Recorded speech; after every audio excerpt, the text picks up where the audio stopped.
Well, Rebecca, I'm so glad we could finally get you on the show. I know our mutual friend Mike Zeller connected us, and I was trying to get this episode out before your book came out, but the book has hit. You're a USA Today bestseller already. Congratulations! I'm so excited for you. I know we're going to unpack some of that today, but I just wanted to thank you for taking time out of a very busy launch schedule to jump on the show and share all of your wisdom with my audience.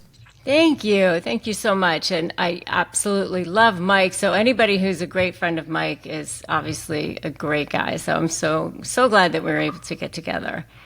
Yeah. Well, tell me real quick, how has the launch been since I'm getting you real time in book launch mode? How have you felt? Are you exhausted? Has it been what you've hoped? You've done multiple books. I mean, so where does this one land? And I'm selfishly thinking about it because my book number 2 is coming out next year. I'm like, what would I do differently? Oh, well, this one is different though, because, the first one was completely self-published.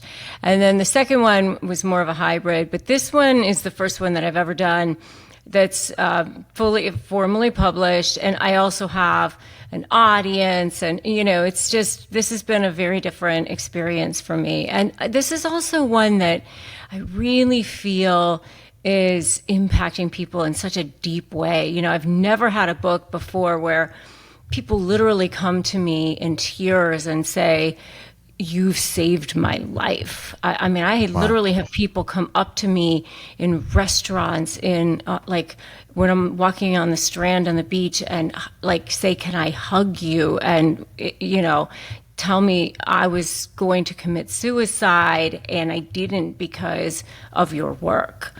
I mean, wow. It's so humbling, and I really, I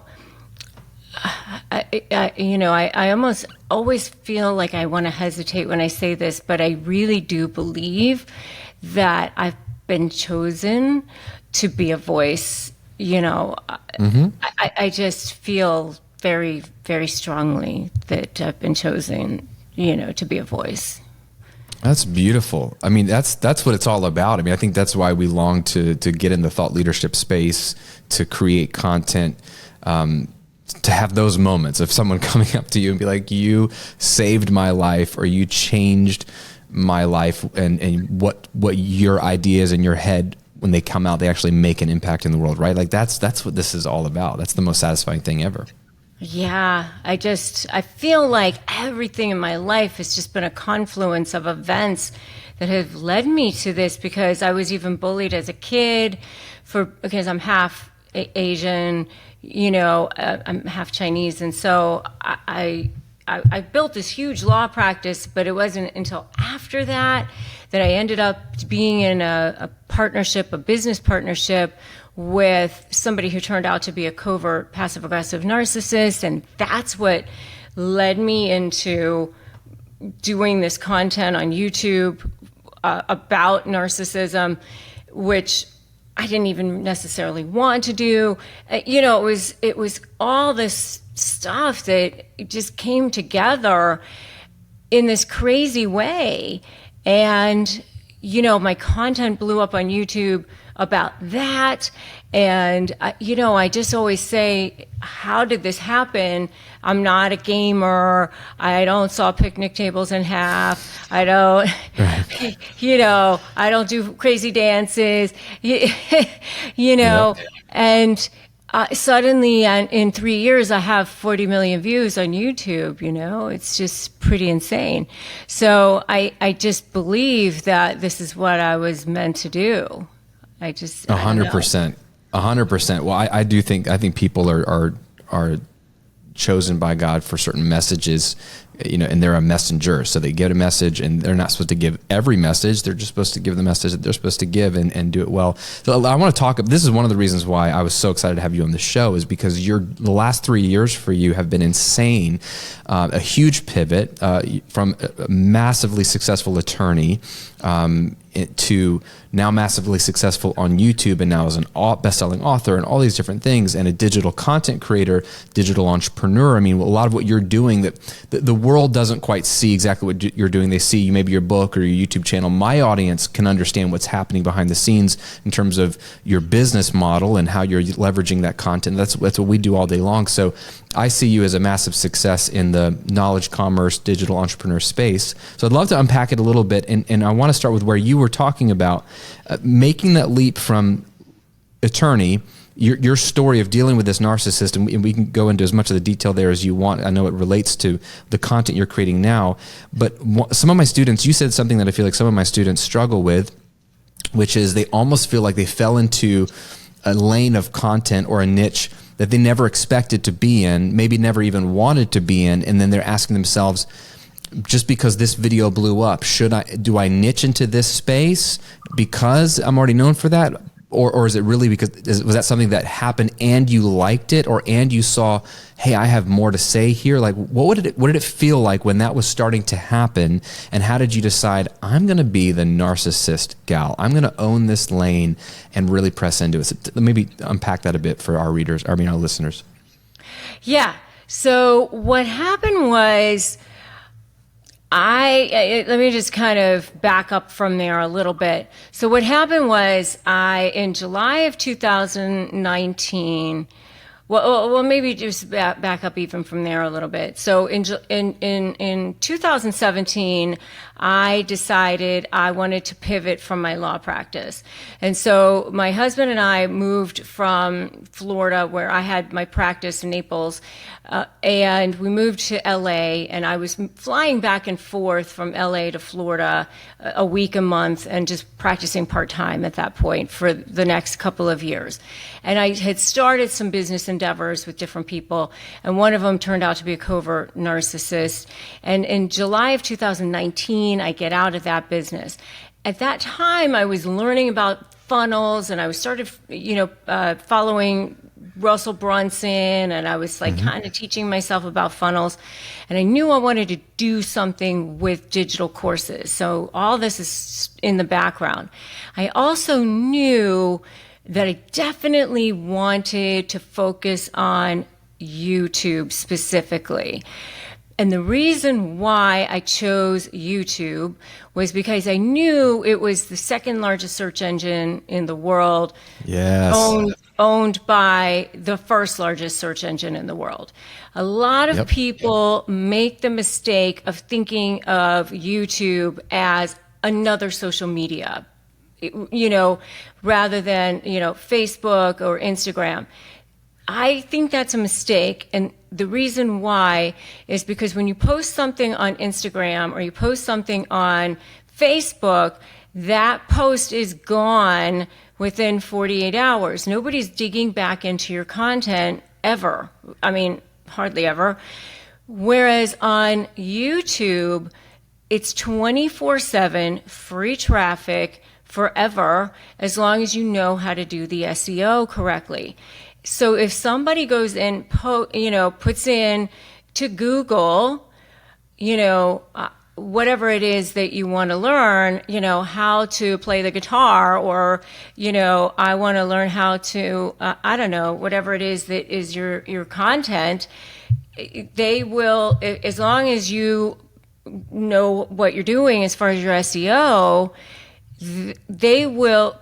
Google will show you the video as well, even if it's 2 years old, and it will come up. And so you get to be, shown that, and it's free advertising for you. So I knew that, and then what you should do, if you're doing it correctly, is then take all the rest of your social media and push toward your YouTube. So have your Instagram, have your TikTok, have your LinkedIn, everything else then pushes toward your YouTube. You know what I mean?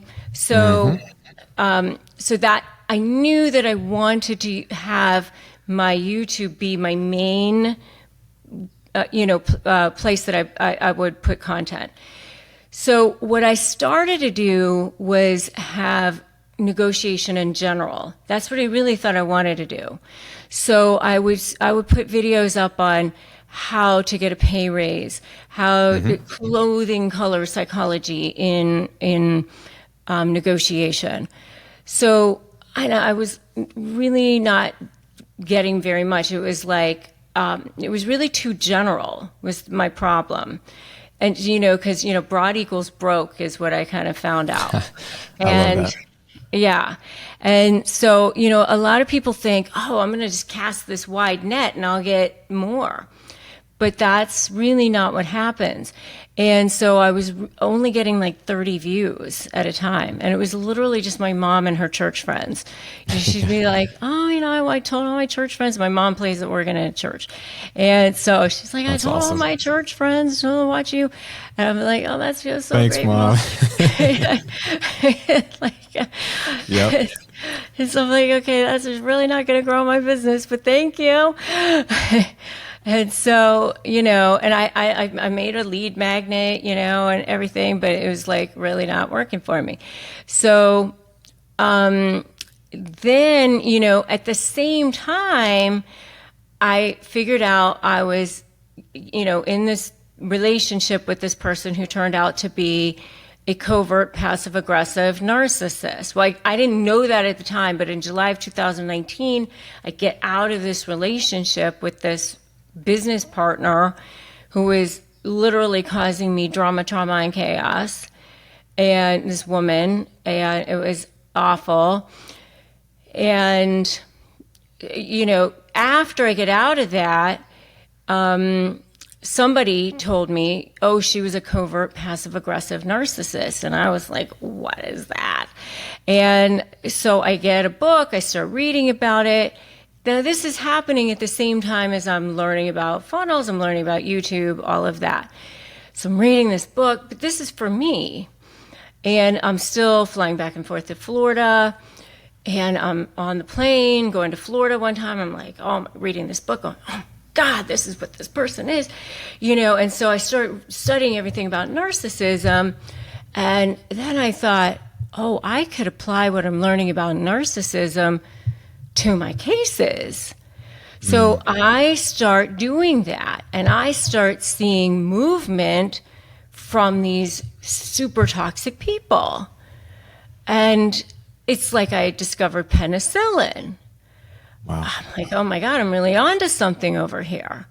So in January of 2020, I do one video on how to negotiate with a narcissist. And all of a sudden I get like 800 views on this video. Wow. And I had 300 subscribers on my channel at that point. Literally only my friends and family who I begged to like subscribe to my channel. Like, please subscribe. Yep. I was trying to get to like 1,000 subscribers because I knew I could get monetized at that point. Right. And so I thought, oh my God, this is like the thing. So I thought, I'm going to come up with a course for this. So I came up with this acronym of SLAY, for slay your negotiation with a narcissist. So strategy, leverage, anticipate what the narcissist is going to do, be 2 steps ahead of them, and then you, focus on you, your mindset, being on the offensive. So I quickly came up with this course. I literally wrote it as I'm flying back and forth on the plane from Florida. I hire a videographer, I, get them to help me, record it. I get it out. I decide, I'm going to do a webinar, sell the course. I decide to go live with it on March 11th of 2020. Yeah.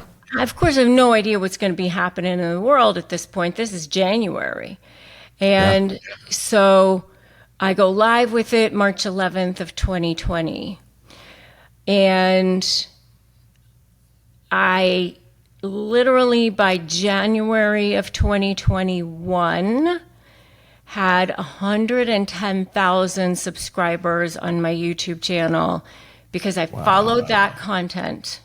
I continued with that content, and I had sold $1.1 million of worth of that course. Wow. Yeah, because I decided to stick with that niche. Yeah. That's so powerful. Just a couple of things real quick. That's so powerful for people watching and listening. Like, I love the image of you flying back and forth to Florida on the plane. I find when I'm on the plane, some of my best ideas come. Oh yeah, totally. And they come quickly. And I have to furiously write because it's like, I don't know if it's being 30,000 feet up, you know, you're closer to God. I don't know what it is, but it's happening. And so I love that you had some clarity, you tried something, you saw momentum in that video when you added the negotiating with a narcissist, that specific moment. And then you said it most beautifully. This is how YouTube works. And 100% YouTube is not a social media platform. It is a search engine. It's very, very different. And so you followed what YouTube was already associating with your channel. YouTube said, yes, this is really cool. We're going to deliver. Because people think I need to get people to watch my videos, but YouTube works the opposite. YouTube finds videos to give to its viewers because it wants its viewers to be happy. So you want to play by its rules. If it likes something on your channel and says, hey, we like this video of yours, Graham, we're going to deliver this to a lot of people that type in narcissism or type in whatever. Don't fight what they're doing unless you absolutely hate that and it's not the direction you feel called to go. That's a major clue as to the pathway that YouTube's already carved for you to give you easy traffic. And then it sometimes takes that one big video or that one big topic to funnel people into, then bring them into the Trojan horse a little bit of the other things that are inside. You know, you got in the gate one way, but you got more you want to offer. But I love how you just followed it. You had a course already. You came up with a framework. Our mutual friend Rory Vaden is big on frameworks and acronyms. I love those, but that's very overlooked sometimes. People think I'll just teach a bunch of stuff, but you had a really clever acronym for that and helping people understand this concept, built a course, and you just tested it out. And you did happen to build it at the best year in the history of years to do it, but you were going to do it anyway. And I think it would have worked anyway, but that's just absolutely incredible. What a massive growth. And the difference being is you're not begging 100,000 people to join your subscribe to your channel. It's happening effortlessly because you're creating the content that YouTube wants to deliver up to them. Yeah, and I now have, and I've never paid for traffic to my YouTube channel ever. So I now have 40 million views on YouTube, and I have about 400,000 subscribers, just about. Congratulations. And I have 210,000 on my email list now. So now, real quick, that's amazing. The YouTube growth is incredible, but I know a lot of YouTubers that have millions of subscribers and zero email list. So that means you have you understand that email list marketing, email list building is most important. So you're smart, but B, what is the best lead magnet that's performed well for you? What's getting people from YouTube onto your email list? 'Cause that's a very high ratio for you to have that 400, like half of your YouTube subscribers on your email list. That's really high. My best lead magnet by far has been my Crush My Negotiation prep worksheet. And I mean, that I have like a 70% opt-in rate for that. And yeah, it has killed it. I mean, I probably have 100,000 just from that. And it's a 15-page, basically ebook. And it is, the one thing I will say, it gives so much value. And for people who want it, it's at winmynegotiation.com. And, there really is a lot to be said for giving more value than what you think you should give, because it gives a lot of value, a lot. Yeah. And I know a lot of people think, don't give so much or whatever, but it's 15 pages and it tells people exactly what to do in a negotiation in every single way. It's like, how to do your risk analysis, how to prepare, what to research, it basically tells you almost everything to do to prepare for your negotiation. But, I feel like it tells people, it shows people that I know what I'm doing, and it kind of helps. I think once you give so much value, it helps build that trust and that credibility for people, and they go, okay, I think this person really does know what they're doing, and I think I will, maybe trust this person and interact with them a little bit more. I don't know. Oh, 100%. I mean, I agree with you.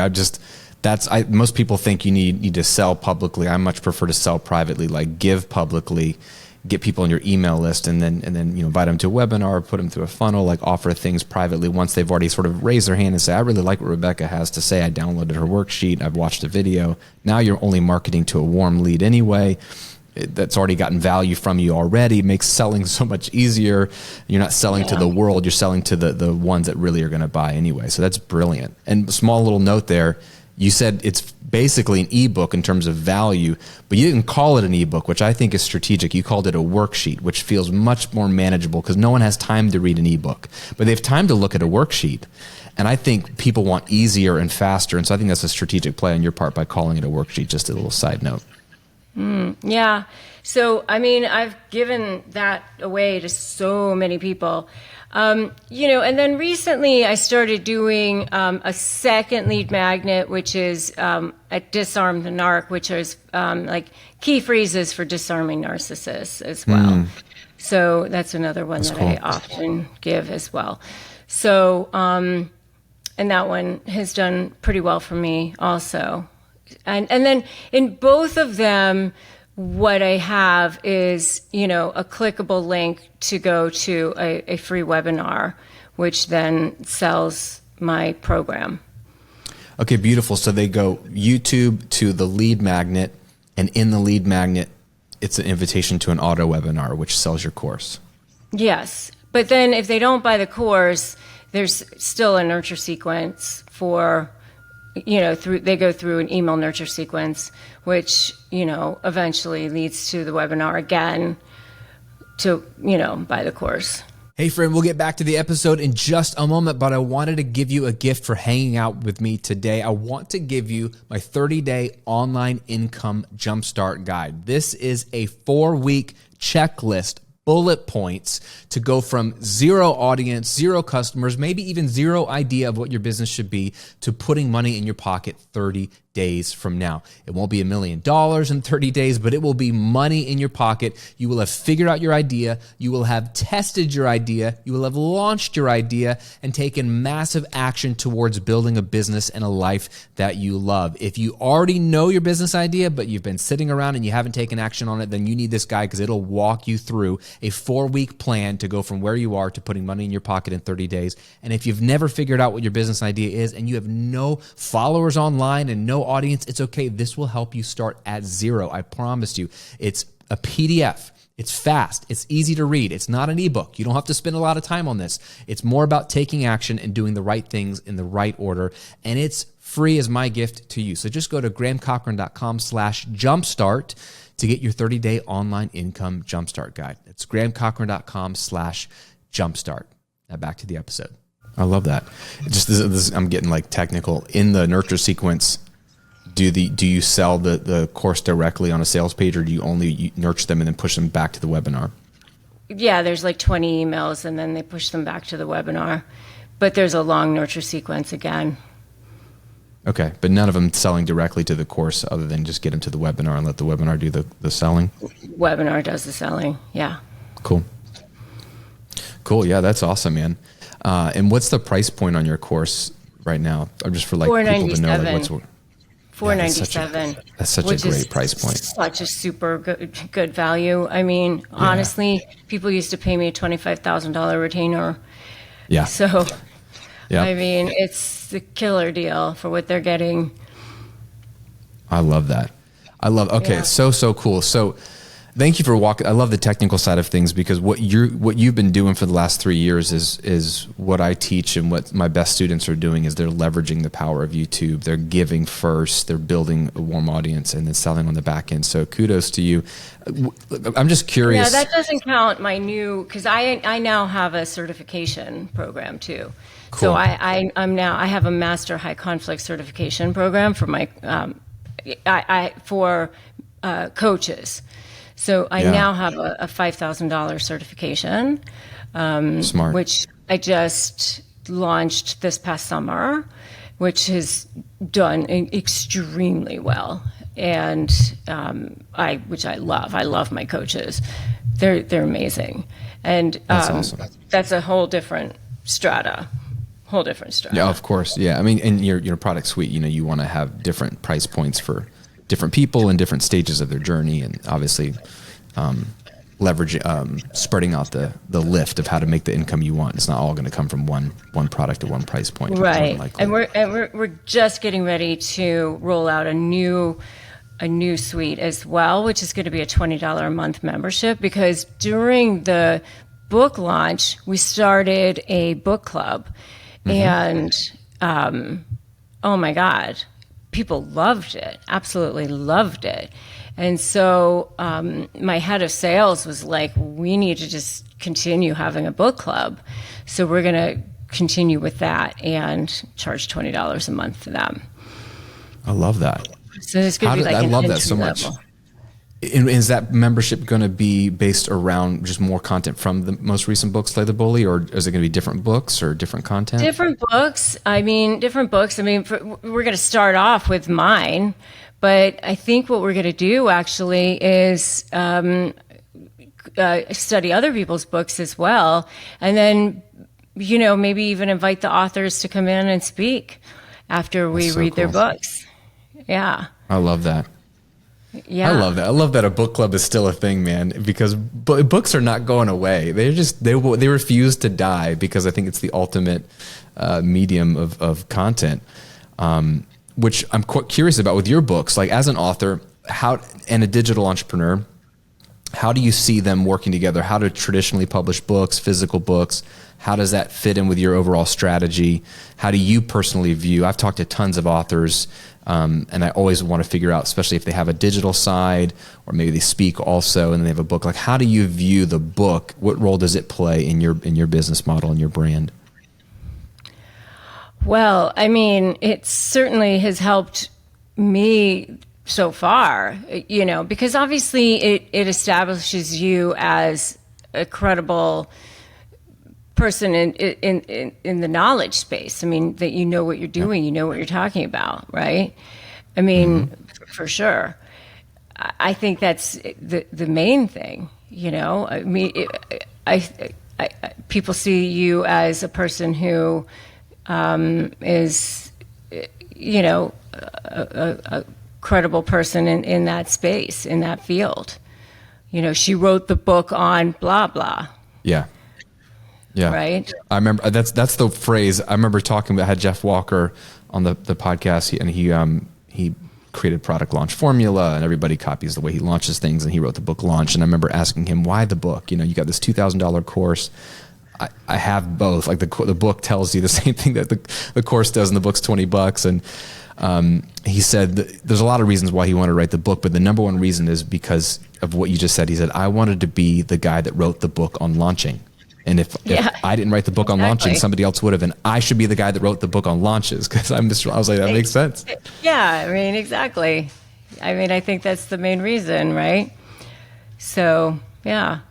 But this book club thing, a lot of times, like Catherine Gordon, for example, she's a good friend of mine, and she would say, well, how do people get started with you? And, I would be like, well, they could take my course, and, but a lot of people aren't ready to go right to a course, Yeah. And so I wanted to be able to have a place where people get started for, well, $20 a month. They could get started there.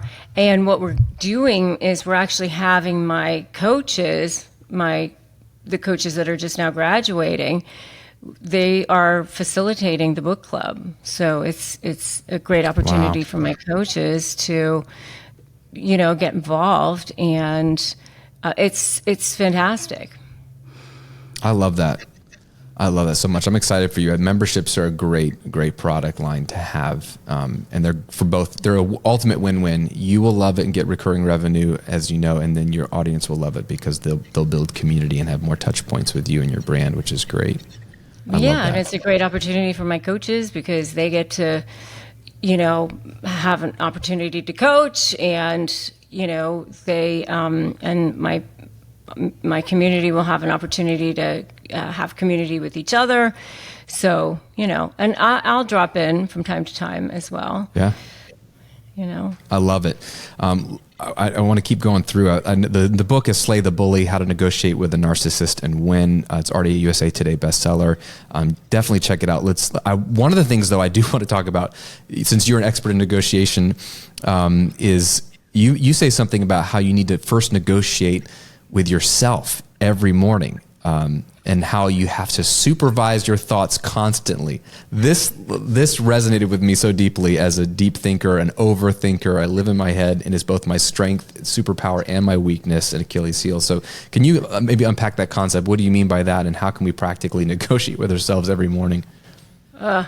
It's such a thing for me too.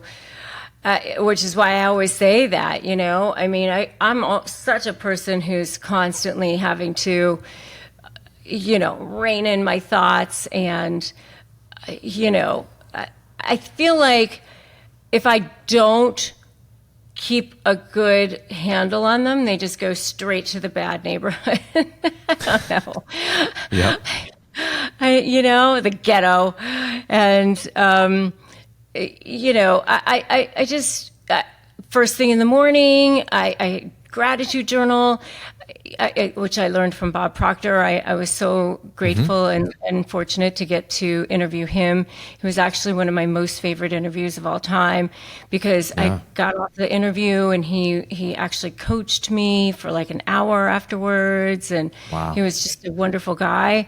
And, he said, write in your gratitude journal, every single morning, write down things that you're grateful for, which I still do.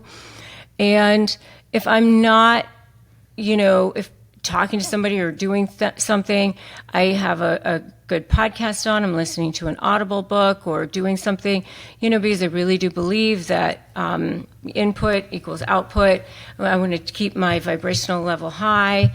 We are beings of energy, so I really try to, I have this expression, defend your light with your life, especially since I've been in, situations that are not serving me, relationships that don't serve me. I'm really, really attuned to energy. And so I just am, I've gotten to the point in my life now that I don't want to be around people that don't serve me or be in situations that don't serve me anymore. I don't have to be. So I really am so careful about that and monitoring my thoughts and monitoring the space around me now. Because I love that. You attract you don't attract what you want, you attract what you are, So you have to keep your vibrational energy as high as possible. Yeah. One of the things that I write about in my new book, Rebel, is this.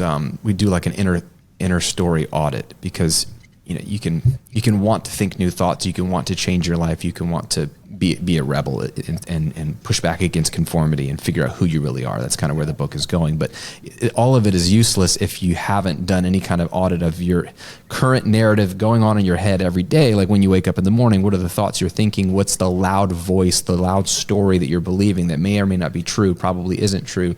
And so one of the things that I try to encourage people to do and coach them through in the book, and what I do with myself is learn how to, talk to yourself, not listen to yourself, because that loud voice is very, very dominant and it's trying to win, and you almost have to tune it out or quiet it so that you can hear as Isaiah talks about, the still small voice that's so hard to hear, but that's that voice of truth. So as a lawyer, as someone that deals with language and words and making a case for something, like what's something practical that we can do as a mere mortal to make a case for ourselves? Like we're negotiating with ourselves, like you say in the morning, and telling ourselves like, that's not true. That doesn't have to be true. What could be as true, if not more true than that thought I'm thinking? Do you have any kind of script or a line you tell yourself, or that can kind of stop a negative thought? I know we have our mutual friend John Gordon, like sort of his latest book, The One Truth, talking about like,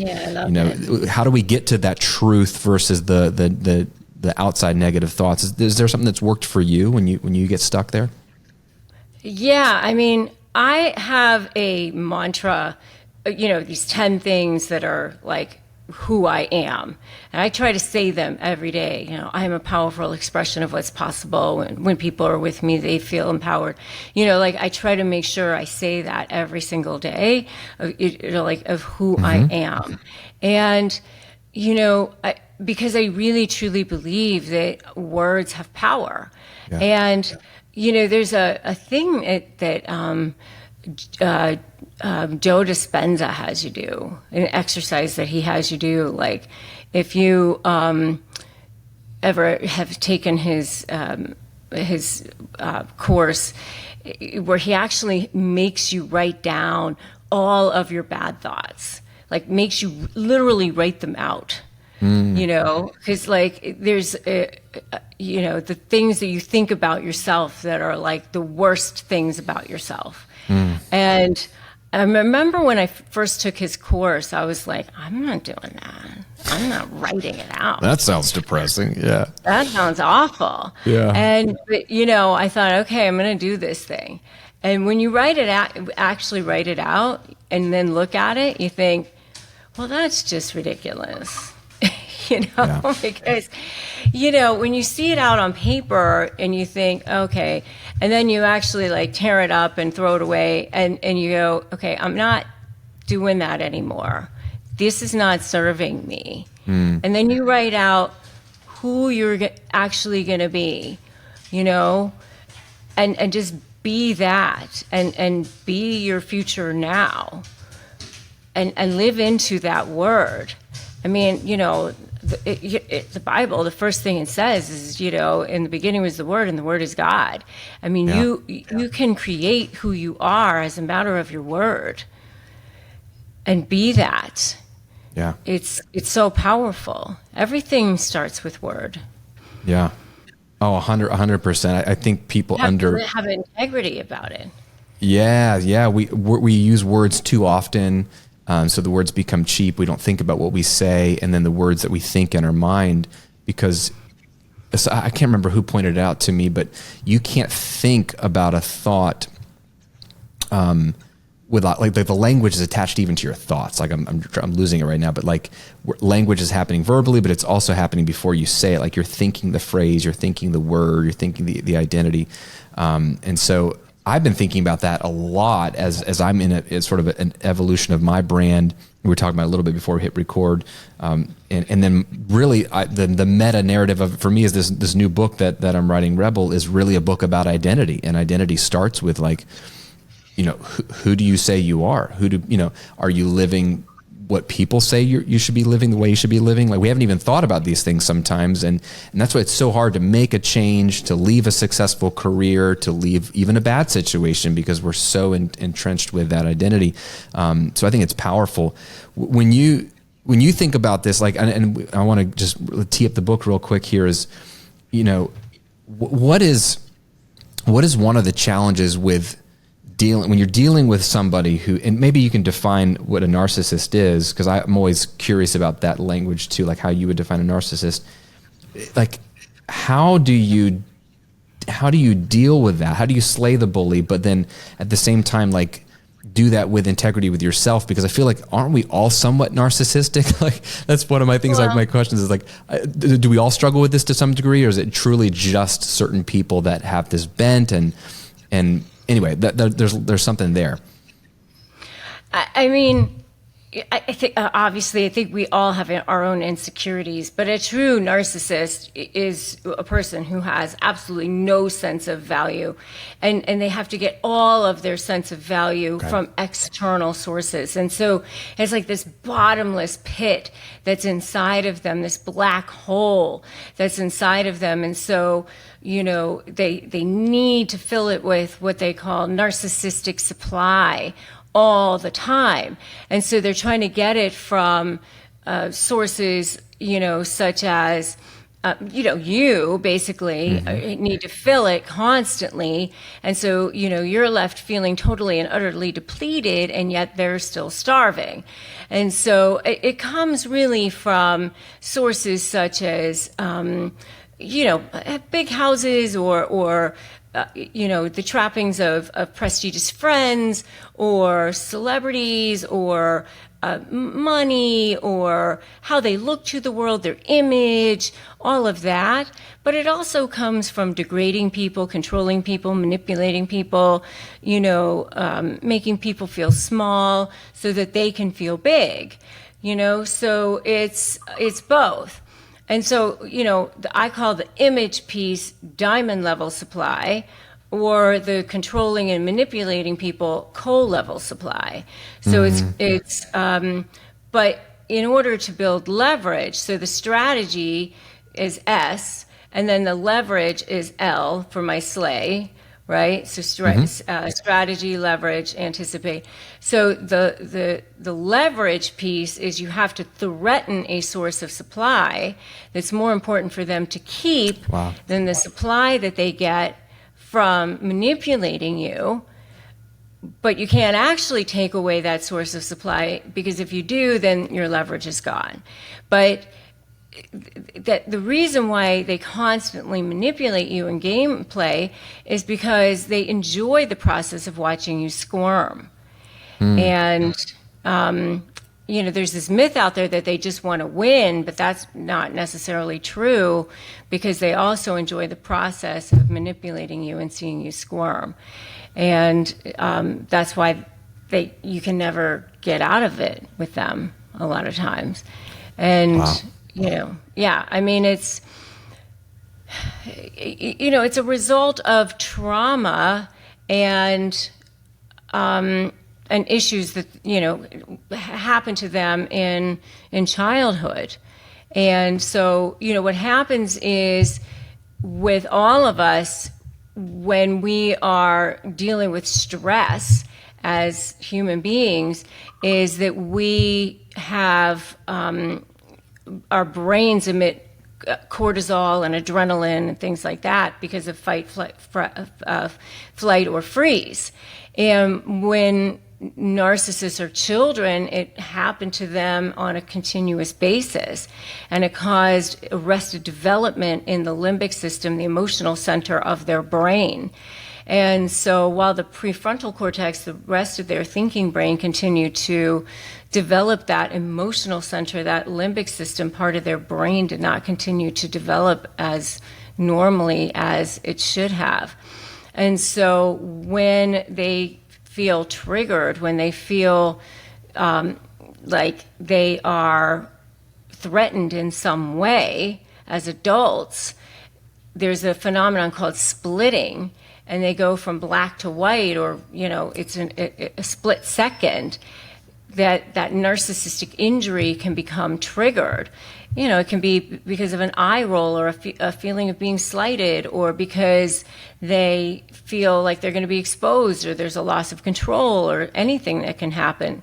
It's not necessarily reasonable or rational, but when that happens, that limbic system part of their brain takes over, and now you're dealing with that, and you're interacting with that part of their brain, and they don't necessarily remember what they're doing during that period of time, and they will take themselves down to take you down during that period of time.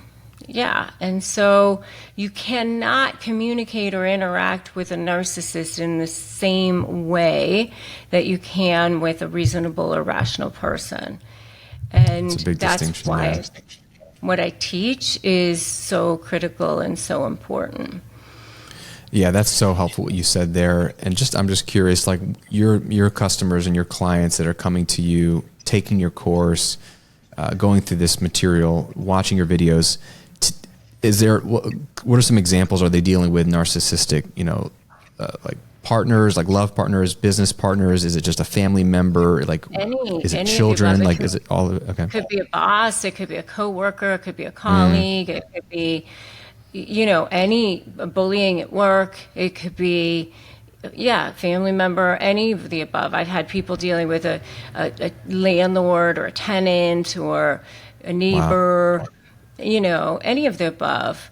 I mean, if they're being bullied or feeling like they're in a situation where they feel disempowered in any context, they want to have tools. They want to have resources where they feel like they can have that imbalance of power be corrected. That makes so much sense. Wow. So powerful. I can see why people are drawn to your content and how needed it is, because it's such a very specific need that you are perfectly primed to deliver and solve. And as our friend Roy Vaden says, you're most powerfully positioned to serve the person you once were, and you're serving the person who was once dealing with a narcissist. And so their pain, and you now have the skills because of your career of how to deal with it. So I love that. I just love learning about new niches that are crushing it on YouTube and online business. Like, this is so powerful. I want to respect your time. Everyone, the book is Slay the Bully. And you can get, and the subtitle there is How to Negotiate with a Narcissist and Win. Go to slaythebully.com. Also check out her winmynegotiation.com for the free worksheet. Yes. Rebecca, one last question that I always end with, and this can go completely off topic, wherever you want to go. It's called the Golden Rule segment, and it's really simple. Rebecca, do you guys have kids? I have 4. I have 4. 4 kids. Okay, so you know this. Yeah. All right, so you've taught them a lot, and you and your husband are trying to instill a lot of wisdom in them. And let's imagine that they have forgotten everything that you guys ever taught them, except for one piece of advice or wisdom that they would carry with them for the rest of their lives, somewhat like a golden rule. What would you want that piece of advice or wisdom to be? Oh my goodness. I would say, geez. I mean, it's such a hard question, but I think that what we were just talking about with integrity, I always say that integrity is my love language, and I feel like if everything kind of stems from there, and just integrity with yourself is really where you build your own confidence. Even making small promises to yourself, where you say, I'm going to, finish this little project, and then you do it. And that's how you build your confidence, and that's how you build a business, and that's how you, build relationships, and that's how everything stems from that. Without integrity, nothing works. So I feel like that's such a important part of everything in life. I don't know. I love that. That's so true. It's so beautiful. And I love how it starts internally and then definitely it spills outward. And so beautiful. I love that. Rebecca, this is amazing. Thank you for taking time. I know it's been a very busy couple of weeks for you with the book launch. Congratulations on the book doing so well. The book is Slay the Bully. You can pick it up wherever books are sold or slaythebully.com. Check out Rebecca's YouTube channel. We'll put links to all of that in the show notes below. Rebecca, it's been great to connect with you. You are, as promised by Mike, such a gem of a person. It's great to connect with you finally. Thank you. Thank you so much for having me. It's been such a pleasure. Well, I hope you enjoyed that conversation with Rebecca. She was incredible. I love her story. It's incredible to see someone pivot from being successful in the top of their career in one area to then blowing up on YouTube, but not overnight. There certainly was some tweaking and figuring out how to flow with the algorithm, how to give the viewers what they really want and be known for something specifically, which is an incredible testament to the power of niching. Check out her book, Slay the Bully, at slaythebully.com or wherever books are sold. Also, her Win My Negotiation checklist, or worksheet, winmynegotiation.com, is a 15-pager we talked about in the episode on literally what it takes to negotiate anything in your life. It's so juicy, winmynegotiation.com. And of course, you can check out her entire YouTube channel and all her other books. She is a wealth of knowledge and a good human being to boot. So all those links are below if you're watching on YouTube, and we'll put them in the show notes as well for this episode of the podcast. As always, thanks for hanging out with us. Thanks for watching. Thanks for listening. And I hope you have an incredible week. We'll see you on another episode real soon.